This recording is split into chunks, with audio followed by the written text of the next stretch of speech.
The observation deck of the Xeraxian flagship was a marvel of crystalline engineering, its translucent walls shifting with holographic data streams that pulsed like alien nervous system. Ambassador Krelltax adjusted the diplomatic translation implant behind his third lateral sensory node, reviewing the final approach protocols to Earth. Centuries of galactic conquest had taught the Xeraxian concordance a simple truth: no emerging species resisted systematic integration. Humanity would be no different.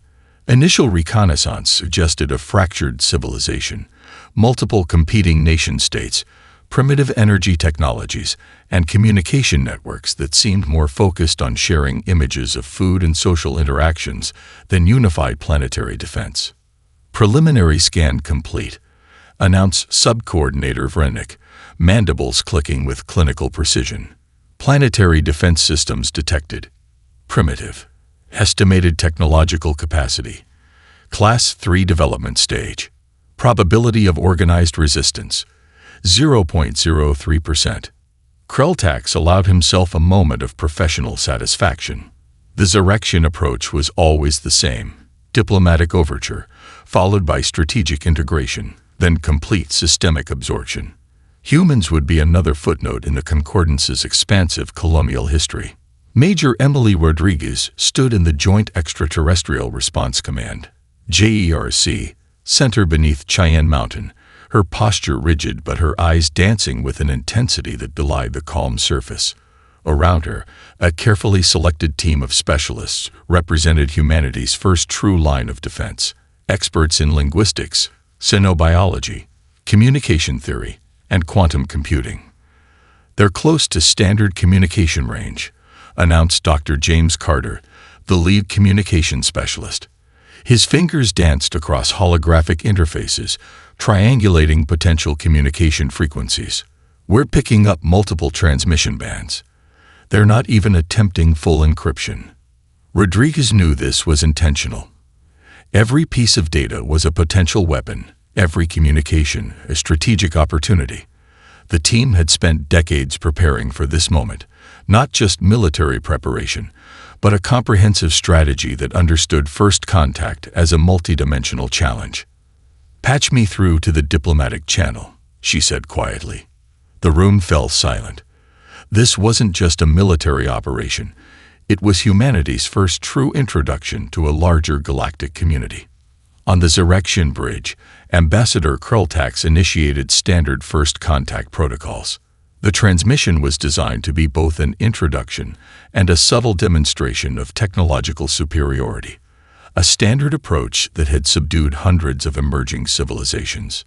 What the Xeraxians didn't realize was that humanity had been listening, studying, and preparing for decades. The response came not from a single governmental body, but through a carefully orchestrated multi-platform communication. Social media networks, military channels, scientific institutions, and even private communication platforms seemed to respond simultaneously, a digital chorus that was both chaotic and precisely synchronized. The first human response was unexpected. Instead of a formal diplomatic statement, it was a meme, a piece of internet humor that simultaneously contained multiple layers of meaning. To the Xeraxians, it appeared nonsensical. To humans, it was a complex communication that conveyed preparedness, humor, and a subtle warning. Dr. Carter couldn't suppress a smile. "They're confused," he whispered to Rodriguez. "Exactly as we planned." The Xeraxian communication logs would later reveal their growing bewilderment. Humans didn't respond with the expected hierarchical, linear communication style of most emerging species. Instead, they presented a networked, adaptive response that defied traditional diplomatic protocols. Sub-Coordinator Vrennik's analysis became increasingly agitated. Communication patterns are non-standard. Probability matrices are becoming increasingly unpredictable. Ambassador Krelltax felt something unprecedented.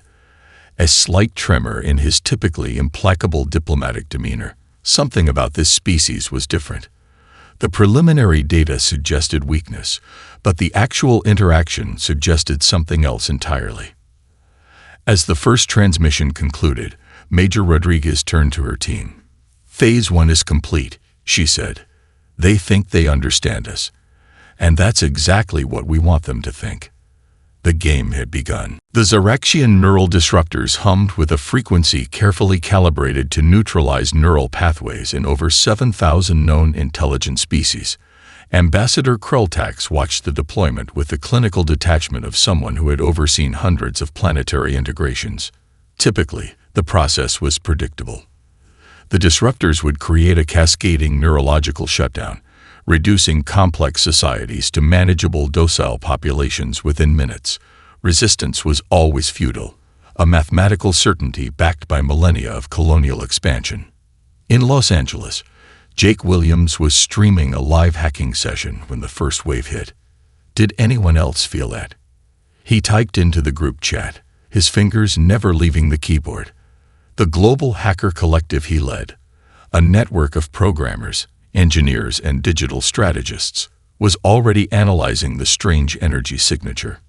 Dr. Michael Thompson, watching from the JERC monitoring station, observed something unprecedented. Instead of submission, human populations were responding with a complex emotional cocktail: curiosity, defiance, and an almost playful determination. In Tokyo, a team of engineers led by Hiroshi Nakamura began dissecting the alien technology within hours. "Look at the quantum resonance," he muttered, pulling up holographic displays that showed the neural disruptor's intricate energy matrix. "It's beautiful and completely breakable."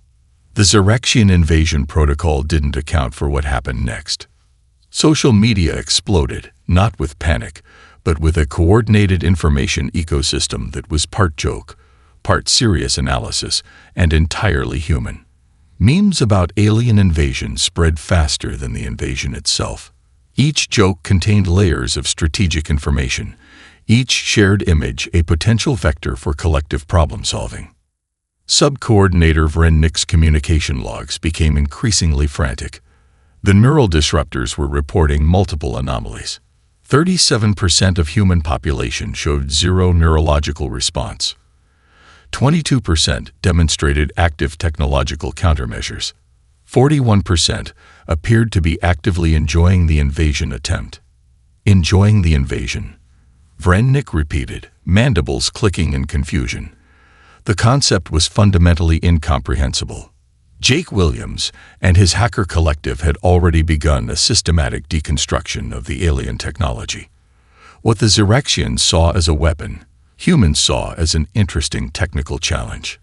Within hours, they were developing simulation models, creating potential countermeasures, and most terrifyingly to the aliens, having fun doing it. In military command centers across the globe, the response was equally unconventional. Colonel Amanda Rice coordinated a global defense that looked like chaos to alien observers, but was actually a perfectly synchronized distributed network. "They're treating this like a global multiplayer game," Dr. Thompson observed, watching the real-time global response. Complete system gamification of planetary defense. The Xerexian invasion protocol had multiple fail-safes. If neural disruption failed, they would typically initiate a systematic bombardment of key infrastructure. But human infrastructure defied traditional targeting parameters. A communication network wasn't just cables and servers. It was a living, adaptive organism. Hiroshi Nakamura's team in Tokyo discovered something that would later be considered a turning point. The neural disruptors used a specific quantum entanglement method that assumed a standardized neural architecture. Human brains, with their remarkable plasticity and unique evolutionary path, didn't just resist the disruption. They began to adapt to it in real time. "We're not just blocking the signal," Nakamura reported. "We're learning from it." Ambassador Krultax received the first truly alarming report 3 hours into the invasion attempt. The neural disruptors, designed to pacify entire planetary populations, were being systematically analyzed, reverse-engineered, and transformed into something entirely different. Worse, humans seemed to be enjoying the process. Social media channels were filled with everything from serious technical analysis to elaborate memes about alien invasion. A popular video showed a group of engineers turning a captured alien device into what appeared to be a coffee maker, with the caption, "Thanks for the new tech, guys." The Xeraxian command structure began to experience something unprecedented: confusion. As night fell across different time zones, the global human response continued. A complex, adaptive system that treated a potential extinction-level event like an interesting weekend project. Sub-Coordinator Vrennik's final report of the day captured the growing sense of alarm. Recommendation: reassess invasion protocol. Species demonstrates non-standard response parameters. Threat assessment: unknown. The invasion had begun, but nothing was going according to plan. The global response was nothing short of a planetary immune system coming to life. What the Xeraxians interpreted as chaos was actually the most sophisticated distributed defense network ever conceived. At the JERC Command Center, Colonel Amanda Rice watched multiple holographic displays that pulsed with a living, breathing ecosystem of information. Each display represented a different aspect of humanity's response: military coordination, technological adaptation, communication networks, and resource allocation. "We're not just defending," she muttered to Dr. James Carter. "We're transforming." Across the world, something unprecedented was happening. Traditional boundaries of nationality, profession, and social status dissolved. A network engineer in Mumbai was now directly collaborating with a marine biologist in Brazil, a high school robotics team in Detroit, and a quantum physics researcher in Stockholm, all working on decrypting and neutralizing alien technology. Jake Williams' Global Hacker Collective had become the nervous system of human resistance. What started as an informal online group transformed into a hyper-efficient problem-solving network. Their communication channels were encrypted, distributed, and so complex that even the most advanced alien analysis systems couldn't penetrate them. In Tokyo, Hiroshi Nakamura's team had already begun the most audacious project: complete reverse engineering of the Xeraxian neural disruptor. What would have taken months in traditional research environments was being accomplished in hours through a global, crowdsourced effort. "Look at this quantum entanglement signature," Nakamura said, rotating a holographic representation of the alien technology. "It's not just a weapon. It's a communication method we've never seen before." The Xeraxian invasion logs would later reveal their growing confusion. Human technological adaptation wasn't linear. It was fractal, unpredictable, emerging from what seemed like random interactions. Sub-Coordinator Vrennik's analysis became increasingly frantic. The invasion protocol had fail-safes for organized resistance, for military counterattacks, for technological defenses. But this was something else entirely. Dr. Michael Thompson, observing the psychological dynamics, recognized what was happening. Humanity was treating the alien invasion like the ultimate collaborative problem-solving exercise. Every social media platform, every communication channel was a potential vector for strategic information. A meme about alien invasion containment might contain actual mathematical models for technological defense. A joke video could include subtle communication protocols. The entire human response was a type of mimetic warfare that the Xeraxians had no framework to understand. Military coordination happened through channels that defied traditional command structures. Special forces units in Afghanistan were sharing tactical data with cybersecurity experts in Estonia. A marine biologist's understanding of adaptive systems was suddenly crucial to military strategy. Satellite networks, originally designed for communication and observation, were being rapidly repurposed. Commercial 3D printing facilities transformed into weapon and equipment fabrication units. Every piece of infrastructure became a potential defensive resource. "They think we're disorganized," Colonel Rice said, watching the global response. "But we're the most organized species they've ever encountered. We just don't organize like they expect." The Xeraxian invasion protocol assumed a hierarchical response. Instead, they faced a networked, adaptive system that learned and transformed in real time. Every attempt to analyze human communication was like trying to catch water with a net. Jake Williams' most significant contribution wasn't technological, it was psychological.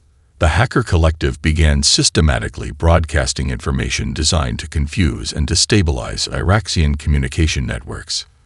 Mathematical sequences that contained hidden communication protocols. Musical compositions that, when analyzed, revealed complex defensive strategies. In orbit, the Iraqian fleet began to experience system-wide anomalies. Communication channels became infected with what could only be described as weaponized information. It wasn't just a cyber attack. It was a complete reimagining of technological interaction. Ambassador Krultax received a transmission that would later be considered a turning point. It wasn't a military communique or a diplomatic message. It was a seemingly random collection of internet memes, mathematical equations, and what appeared to be a recipe for chocolate chip cookies. Hidden within that transmission was a complete blueprint for technological resistance. Sub-Coordinator Vrennik's final report of the day captured the growing sense of alarm. Species demonstrates unprecedented adaptive capability. Invasion protocol. Compromised. Threat assessment. Critical. The real invasion was just beginning, and humanity was not going to be a passive participant.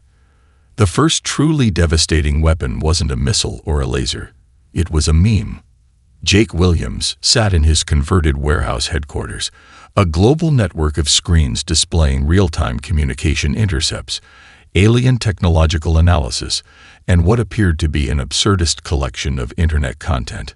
To the Iraqian observers, it would look like chaos. To Williams, it was a precisely orchestrated symphony of psychological warfare. Broadcast Protocol Chimera is live, he announced to the global hacker collective. The name meant nothing. The execution meant everything. Dr. Michael Thompson watched from the JERC monitoring station, a subtle smile playing across his lips. Humans weren't just fighting.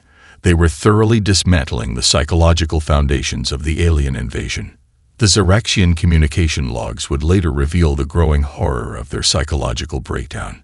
Human responses defied every known communication protocol. Mathematical proofs embedded in cat videos. Strategic military information hidden in seemingly nonsensical internet challenges. Complex quantum communication models disguised as cooking tutorials. Sub-Coordinator Vrennik's translation matrices began to fracture. The human communication wasn't just a language. It was a living, breathing organism that changed moment to moment. Colonel Amanda Reyes understood the true weapon: unpredictability. Military units around the globe began implementing a strategy that looked like organized chaos. A special forces team in the Amazon rainforest would simultaneously coordinate with a group of teenage programmers in Seoul and a maritime research vessel in the Antarctic. Their communication was a deliberate puzzle, each message a fragment that only made sense when combined with seemingly unrelated information. In Tokyo, Hiroshi Nakamura's team discovered something that would become legendary. The alien neural disruptors could be partially neutralized by a specific combination of musical frequencies and mathematical sequences. They began broadcasting what appeared to be random electronic music that was, in fact, a sophisticated defensive algorithm. It's not just about blocking their signal, Nakamura explained. It's about making them question the very nature of communication. The Iraqian invasion protocol had no framework for this.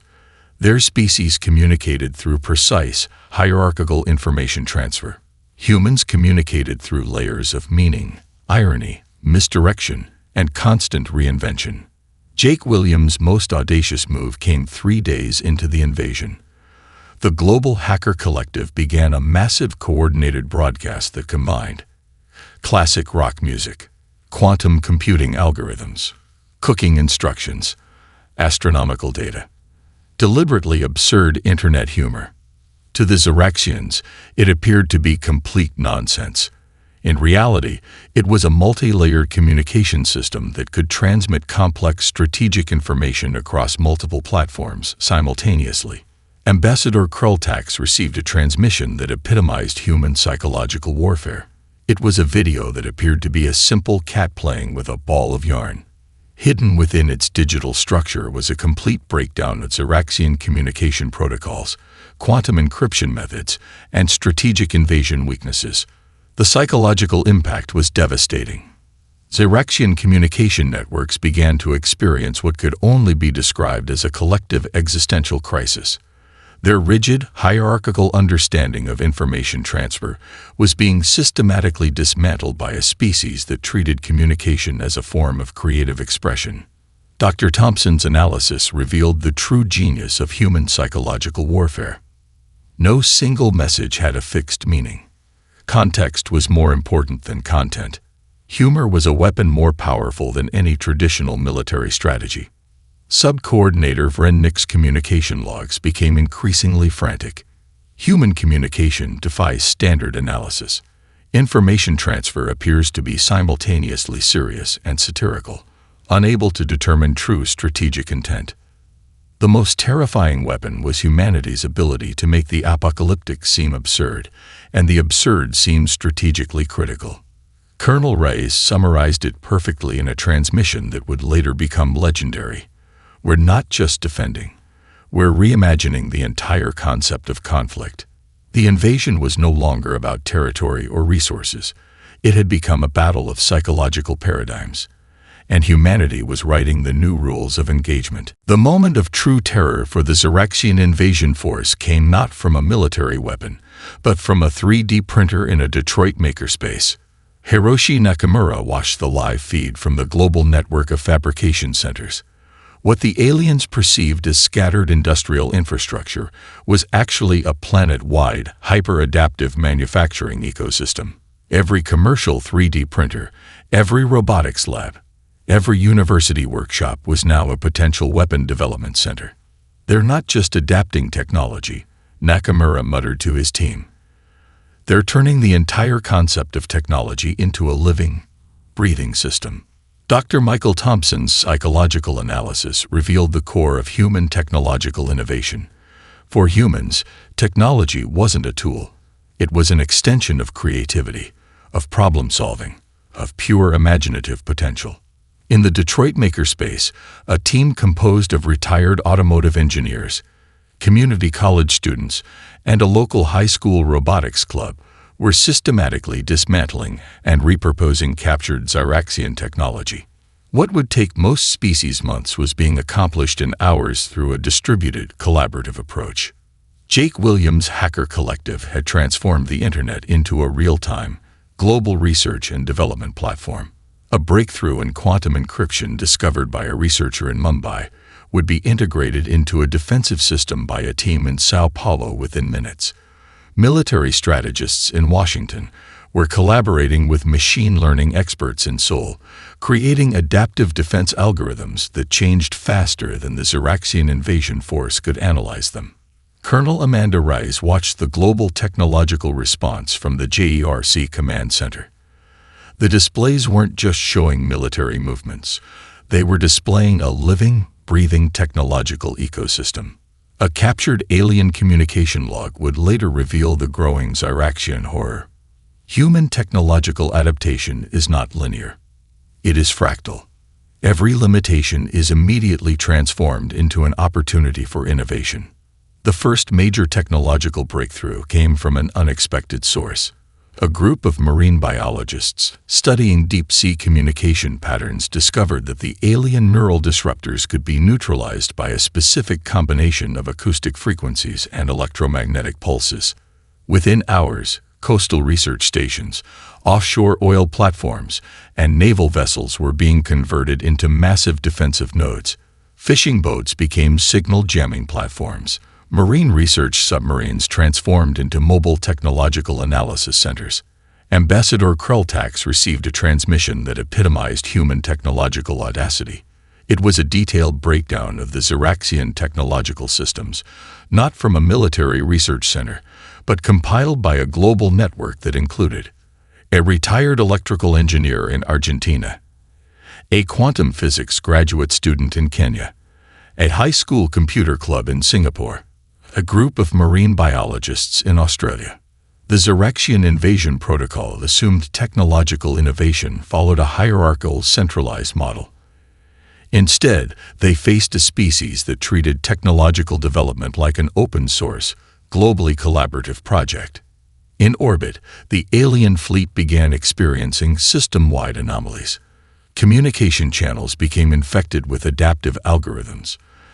Defensive systems were being analyzed and neutralized faster than they could be updated. Sub-Coordinator Vrennick's analysis became increasingly desperate. 42% of captured human technology showed signs of immediate, radical modification. 63% of defensive systems were being transformed in ways that defied standard technological analysis. 79% of human infrastructure demonstrated self-healing and adaptive capabilities. Hiroshi Nakamura's most significant discovery was almost philosophical. The Xeraxian technology wasn't just a weapon or a communication system. It was a form of information storage, and humans were treating it like a puzzle to be solved, a language to be understood, a challenge to be transformed. A transmission intercepted from a Xeraxian communication node captured the growing sense of existential dread.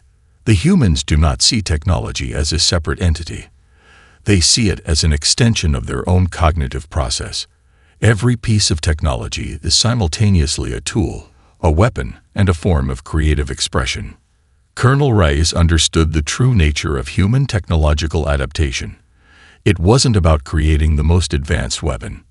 It was about transforming every challenge into an opportunity for innovation. The invasion was no longer about conquering a planet. It had become a battle of technological paradigms. And humanity was rewriting the rules of engagement. The Xeraxian historical archives contained records of over 10,000 planetary integrations. But nothing, absolutely nothing, prepared them for humanity's true nature. Dr. Michael Thompson led a specialized team at the Joint Extraterrestrial Response Command that was doing something unprecedented. They weren't just defending against the invasion. They were systematically documenting the alien perspective, turning the entire conflict into a massive cross-cultural research project. They're studying us while we're fighting them, Jake Williams observed, watching the analysis streams. And we're making sure they learn exactly who we are. The intercepted Xeraxian research logs became a profound testament to human complexity. Each attempted analysis revealed layers of contradiction that defied their understanding of intelligent species, a civilization that could produce devastating weapons and heart-wrenching art in the same breath. A species that could organize global technological resistance and simultaneously create humor about that very resistance. A network of cultures that seemed perpetually in conflict, yet could unite with breathtaking speed when challenged. Hiroshi Nakamura discovered something that would become a pivotal moment in the invasion. Human genetic and cultural history wasn't a linear progression. It was a continuous story of survival against impossible odds. The Xeraxian anthropological team's report became increasingly bizarre. Humans had survived multiple near-extinction events, rapid climate changes, technological revolutions, internal conflicts that threatened total destruction. Yet each challenge became an opportunity for transformation. Colonel Amanda Rice understood the psychological warfare happening at a cultural level. The human response wasn't just about technological resistance. It was about fundamentally challenging the Xeraxian understanding of intelligent life. We're not just defending, she told Dr. Thompson. We're teaching them what it means to be truly adaptive. The global response continued to defy all alien expectations. A marine biologist in New Zealand would collaborate with a quantum physicist in Finland to develop a defensive algorithm. A retired automotive engineer in Detroit would provide critical insights to a military strategic planning team. Sub-Coordinator Vrennick's analysis logs revealed growing existential terror.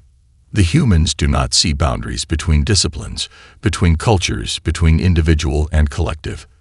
They are a planetary-scale adaptive system that happens to take humanoid form.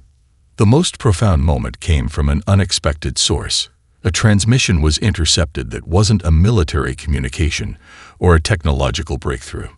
It was a collection of human cultural artifacts, musical compositions that expressed complex emotional landscapes, mathematical proofs that were also works of artistic beauty. scientific research papers written with poetic language, technological blueprints that contained philosophical insights. Ambassador Krelltax realized something terrifying. Humans didn't just use technology. They didn't just create art. They saw these as interconnected expressions of a single, complex consciousness. The Xeraxian invasion logs would later show their growing comprehension. Humanity was not a species to be conquered. It was a complex, adaptive system that transformed every challenge into an opportunity for growth, creativity, and unexpected innovation. Dr. Thompson's final psychological analysis captured the essence of human resilience. We are not defined by our limitations. We are defined by our ability to transform those limitations into opportunities. Jake Williams' Hacker Collective had become more than a technological defense network. It was a living representation of human cultural adaptability, a global nervous system that could simultaneously fight an invasion, solve complex scientific problems, and create art that challenged existing understanding. The most terrifying weapon wasn't a technological device. It was humanity's ability to find meaning, humor, and opportunity in the most challenging circumstances. A final transmission, compiled from global sources and deliberately broadcast to the Xeraxian fleet, became a manifesto of human resilience. We are not just surviving. We are becoming. The invasion was no longer about territory or resources. It had become a profound cultural exchange, a collision of understanding that would reshape galactic comprehension of intelligent life. And humanity was just getting started. The moment of true transformation began in the most unexpected place, a small research station in the Atacama Desert. Colonel Amanda Reyes received the transmission at 300 hours. Jake Williams' voice crackled through the encrypted channel, a mixture of excitement and calculated intensity. "We've got a complete breakdown of their quantum communication network," he reported. "And trust me, they have no idea what's coming." The global counteroffensive wasn't a traditional military strategy. It was a multi-layered, adaptive assault that simultaneously attacked physical, technological, and psychological domains. Hiroshi Nakamura's team in Tokyo had spent the last 72 hours creating what could only be described as a technological ecosystem weapon. Every captured piece of alien technology was no longer just something to be studied. It was a potential vector for systematic infiltration. The Xeraxian fleet began experiencing anomalies that defied conventional understanding. Communication networks started generating random encryption patterns. Defensive systems would spontaneously reconfigure. Navigational computers began displaying what appeared to be absurdist art installations. Ambassador Krelltax watched in mounting horror as humanity's counteroffensive transformed from resistance to a complete systemic dismantling of the invasion infrastructure. Dr. Michael Thompson understood the psychological warfare happening at a fundamental level. This wasn't just about defeating an enemy. It was about demonstrating a completely different paradigm of conflict and existence. The first major breakthrough came from an unlikely collaboration. A group of marine biologists, quantum physicists, and military strategists discovered that the alien technology used a specific quantum entanglement method that could be systematically disrupted by a carefully crafted series of information patterns. What looked like random internet memes to Xeraxian analysis systems were actually precisely engineered communication vectors designed to infiltrate and destabilize their entire technological infrastructure. Sub-Coordinator Vrennik's communication logs became a testament to growing panic. Human technological adaptation is not linear. It is fractal. Every defensive mechanism becomes a potential point of attack. Every limitation is immediately transformed into an offensive capability. The counteroffensive happened across multiple domains simultaneously. Orbital defense systems were being systematically reprogrammed. Communication networks were turned into adaptive weapons. Every piece of captured alien technology became a potential Trojan horse. Jake Williams' Global Hacker Collective had transformed the entire internet into a living, breathing defensive and offensive system. A breakthrough in quantum encryption discovered in a research lab in Mumbai would be integrated into a defensive strategy in Sao Paulo within minutes. Colonel Rice watched the global response from the JRC Command Center. The displays weren't just showing military movements. They were displaying a living technological ecosystem that responded and adapted in real time. The Xeraxian fleet began to experience system-wide failures that defied conventional understanding. Defensive shields would spontaneously reconfigure. Weapon systems would target their own infrastructure. Navigation computers began displaying what appeared to be complex mathematical proofs and internet memes. A captured transmission revealed the growing existential terror. The humans do not fight like a species. They fight like a planetary-scale immune system, transforming every interaction into an opportunity for growth and resistance. The most devastating weapon wasn't a missile or a laser. It was humanity's ability to turn every challenge into an opportunity for innovation and adaptation. Hiroshi Nakamura's final analysis captured the essence of the counteroffensive. We aren't just defending. We're demonstrating a completely different understanding of technological and cultural interaction. The invasion was no longer about conquering a planet. It had become a profound collision of technological and cultural paradigms. And humanity was rewriting the rules of engagement. Ambassador Krultax received the final transmission that would define the conflict. It wasn't a military communique or a diplomatic message. It was a seemingly random collection of complex mathematical equations, pieces of classical music, quantum computing algorithms, deliberately absurd internet humor. Hidden within that transmission was a complete blueprint for total technological resistance. The Xeraxian invasion was about to become a legendary case study in why you should never underestimate a species capable of turning anything, absolutely anything, into a weapon of survival. The aftermath of humanity's defense became more legendary than the invasion itself. Galactic communication networks began broadcasting a new narrative, one that would fundamentally reshape interstellar understanding of intelligent life. Humanity wasn't just a species that had survived an invasion. They had transformed the very concept of conflict and adaptation. Dr. Michael Thompson sat in the JERC archives, compiling the comprehensive report that would become required study for every emerging civilization in known space. The document wasn't just a military analysis. It was a profound exploration of human nature. "We didn't just defend," Thompson muttered, reviewing the final draft. "We redefined what defense means." The Xeraxian diplomatic records would later show a complete systemic collapse. Their entire colonial expansion model, developed over millennia, had been dismantled by a species they initially considered primitive. Sub-Coordinator Vrennik's final psychological assessment became a legendary document. Humans are not a traditional species. They are a planetary-scale adaptive system that happens to take humanoid form. Every limitation is an opportunity. Every challenge is a potential transformation. Jake Williams' global network, which had been the nervous system of human resistance, didn't disband after the invasion. Instead, it transformed into a permanent global research and collaboration platform. The same networks that had defended Earth now began solving global challenges with the same intensity they had fought the invasion. Colonel Amanda Rice understood the true victory wasn't military, it was cultural. Hiroshi Nakamura's technology research teams began receiving communication requests from multiple alien civilizations. They weren't seeking weapons or defensive strategies. They wanted to understand how humanity thought, how they transformed challenges into opportunities. The universal reputation humanity had created wasn't about military might.